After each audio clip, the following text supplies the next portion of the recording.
rêve d'un Togo de bonheur pour tous, peuple de femmes et d'hommes, peuple de différentes ethnies qui vivent en harmonie, peuple de différentes confessions religieuses, peuple aspirant à la liberté, à la dignité et à la démocratie.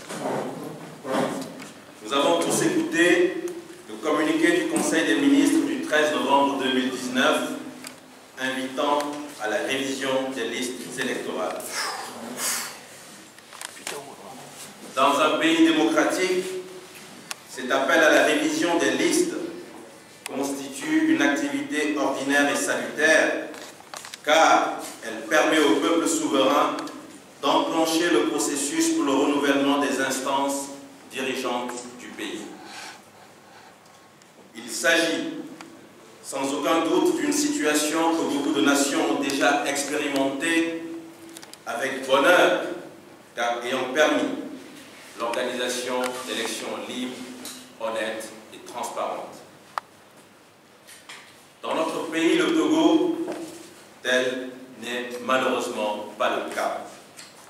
Ceux qui nous gouvernent depuis plus de 5 décennies refusent toute possibilité de changement démocratique, même si leur gouvernance pose sérieusement problème dans tous les domaines et secteurs. Au plan économique, ils font des mauvais choix et favorisent l'accaparement des richesses. La privatisation de Togocom en est un exemple. Au plan social, ils instituent la misère comme mode de gouvernement avec comme comble les incendies criminels des marchés de Lomé et de Kara. Aujourd'hui, aux côtés des femmes des marchés qui ont versé des larmes de sang et qui ont tout perdu, presque, le peuple tout entier va réclamer justice. Au plan politique, leur manque de vision et d'amour pour la patrie conduit au désespoir de toute la population et surtout des jeunes qui sont sans horizon. Mais malgré tout cela, ils veulent toujours rester au pouvoir en passant par des élections frauduleuses. Les élections, au lieu d'être un mode de désignation des dirigeants par le peuple souverain, sont devenues un moyen de conservation de pouvoir par des fraudes. C'est ce que révèlent au demeurant les dernières élections législatives de 2018 et les locales de juin dernier en 2019. C'est ce que révèle aussi leur volonté manifeste de conduire le processus avec une Cour constitutionnelle totalement anticonstitutionnelle dans sa composition actuelle et donc foncièrement illégitime et partisane. C'est ce que rappelle enfin le communiqué des organisations réunies autour de son Excellence, Monseigneur Philippe Rougeau, et la déclaration du mouvement des forces vives Espérance pour le Togo, qui dans sa conférence de presse du 13 novembre 2019 a fait remarquer que ce qui pose problème, ce ne sont pas les élections comme mode de désignation d'un candidat et de régulation de la nation, mais les conditions des dites élections. La conférence des évêques du Togo, les églises évangéliques protestantes et méthodistes du Togo, les imams du Togo, l'association des cadres musulmans du Togo, différentes organisations de la société civile du Togo avaient appelé à la transparence des élections dans notre pays. Mais hélas, leurs appels sont toujours restés vains. Chers concitoyens, nous aimerions donc vous interpeller afin que, nous fondant sur notre attachement à la culture de la paix et de la vérité, nous puissions décider de créer dès aujourd'hui un front citoyen pour rassembler tous les citoyens en vue d'arriver cette fois-ci à l'obtention des conditions indispensables pour des élections transparentes sur la terre de nos aïeux. Chers concitoyens, le moment de nous décider de nous lever en tant que peuple, comme un seul homme, est arrivé. Ce moment, c'est maintenant, et c'est historique. Peuple togolais, l'heure est venue pour toi de dire haut et fort que tu ne peux plus te taire et accepter cette servitude et cet assujettissement. Dire non est un acte de liberté. Dire non avec fermeté, détermination comme un peuple est un acte patriotique et salutaire. Dire non ensemble et sans violence est un acte libérateur et fondateur d'une nouvelle ère.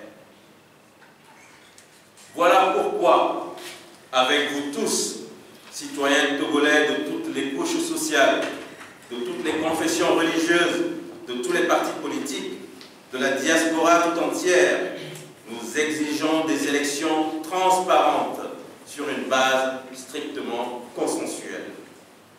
Pour cela, nous disons oui au recensement pour des élections, mais non à 3 jours uniquement. Nous devons alors sortir massivement pour nous faire recenser et dire qu'il faut un vrai recensement qui prend en compte tous les Togolais à l'intérieur et à l'extérieur dans la diaspora. Nous disons oui au recensement pour parvenir à un fichier crédible, fiable et disponible pour tous. Nous disons oui au recensement, mais non à la société ZETES qui pilote ce recensement depuis des années. Cette société est jugée complice des manières frauduleuses liées au processus. Pourquoi est-ce que c'est le gouvernement qui recrute la société ZETES et depuis tant d'années tient à la conserver malgré les contestations? Avoir un fichier électoral transparent et disponible pour tous les acteurs est un élément incontournable. Nous disons oui à des élections, mais organisées par une CENI consensuelle et vraiment indépendante.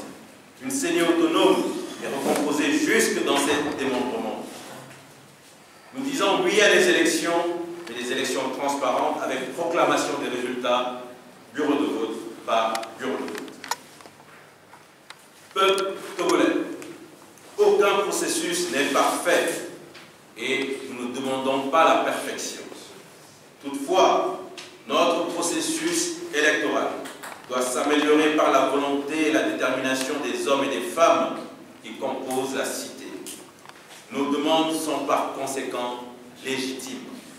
C'est dans cet esprit que les organisations de la société civile, des partis politiques, des citoyens engagés se constituent en un front citoyen et prennent solennellement l'engagement de mettre fin à la souffrance du peuple et d'œuvrer pour des conditions d'élection acceptables par tous.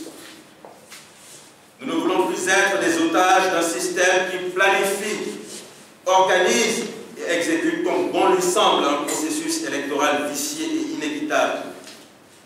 Si l'élection présidentielle doit avoir lieu, alors c'est que le minimum de conditions pour une élection intègre est acquis par notre action commune. L'heure de la mobilisation et de la remobilisation a sonné pour nous tous, artisans, commerçants, femmes en souffrance et endeuillées par les incendies des marchés, entrepreneurs, fonctionnaires, laïcs ou religieux, prêtres et pasteurs, civils ou militaires, et j'en passe. Oui, l'heure a sonné pour nous tous, car ce que nous souhaitons, c'est un Togo de bonheur pour chacun. Notre mobilisation n'est pas contre quelqu'un, mais c'est contre un système d'injustice qui ne peut plus et ne doit plus exister dans notre pays. C'est pourquoi nous disons, nous répétons, oui aux élections, mais non à une parodie d'élections. Oui à un vrai recensement et non à une révision de liste en 3 jours. Alors, investissons massivement les centres d'enrôlement pour leur montrer notre détermination. Oui à un fichier électoral fiable, crédible et disponible pour tous, et non à un fichier truqué, gardé jalousement par le gouvernement. Oui à une commission nationale pour les élections, mais une vraie commission indépendante. Oui au changement et à l'alternance, non au statu quo qui maintient le peuple togolais en souffrance.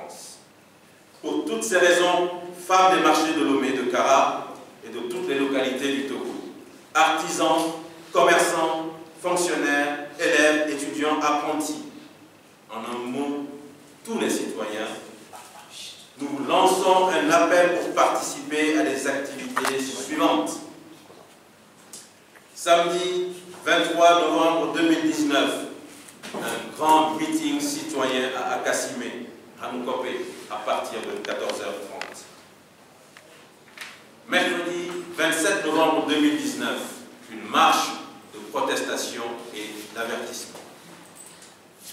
Le Front citoyen remercie son Excellence Monseigneur Koudro pour ses initiatives et lui apporte son soutien, de même qu'à son assistant qui, dans une vidéo, ont dénoncé les menaces dont ils sont victimes. La nation doit protéger tous ses enfants.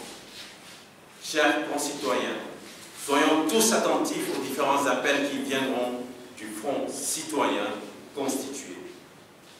Le changement, c'est maintenant.